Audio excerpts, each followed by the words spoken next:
Okay, this is video number 5, and we're going to talk specifically about the gears that are inside the gearbox. Uh, I went over it really quickly on video number 4, but it needs to be talked about a little bit more because more is taking place than just turning a switch on and gears all of a sudden start turning. Uh, anyway, we'll identify some of the parts really quick, go over them once again. All right, you got the motor gear attached to the motor, and which is connected gear-wise to this worm gear. All right, now sitting next to the worm gear is the on and off gear with that little tiny spring that I told you about. It's easy to lose. So to prevent from losing that, I'm going to go ahead and take that off now. So I don't lose it, put it in my magnetized tray there. All right, but right now it is in the off position. And if you notice, the gear, the worm gear, is not touching, okay, with the on-off gear. All right. All right, so but now watch what happens when remember what the purpose of that spring was to be constantly pushing down on the on-off gear.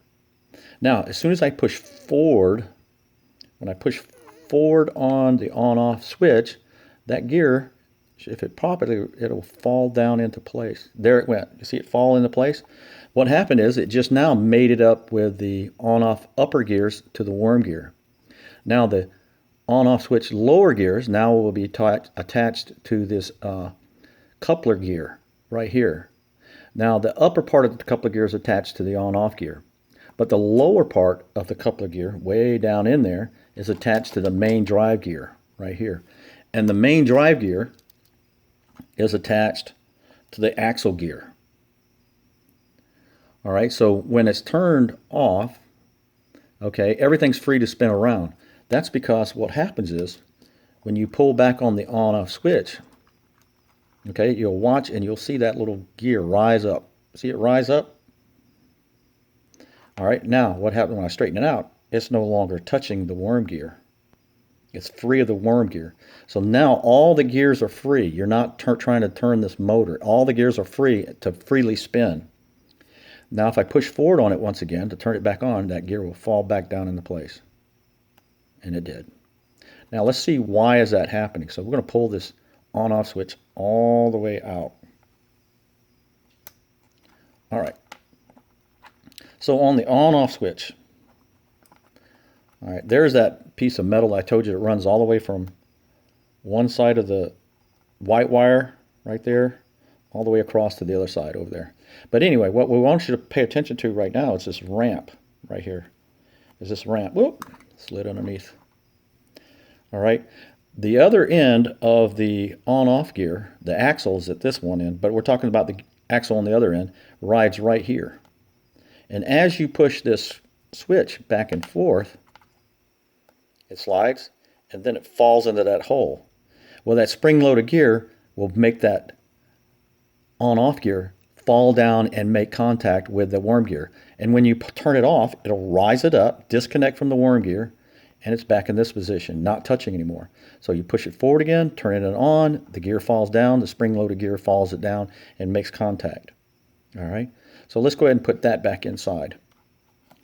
We're going to remove the on-off gear, don't need it anymore. Okay, we're going to take it and just set it over there.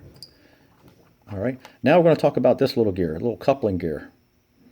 Ever played with a toy and all of a sudden it's going around the track and you grab it and you don't turn it off in time and it starts making clicking noise? That's because of this gear right here. This one's actually is broken a little bit right there. But let's see if I can get it to focus a little better. But this little gear is the one that makes that noise when it clicks. All right. And why and how it's doing that is when you grab a hold of it, none of the gears are allowed to spin. But because of the spring-loaded gear, they separate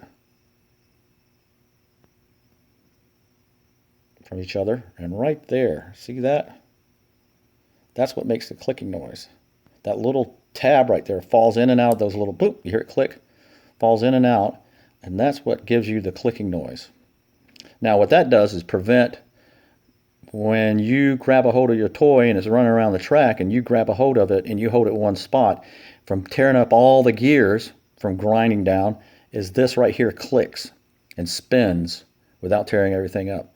So we're going to put the coupler gear back inside. and that attaches to the main drive gear. All right, that's about it. Those are the gears and the switch.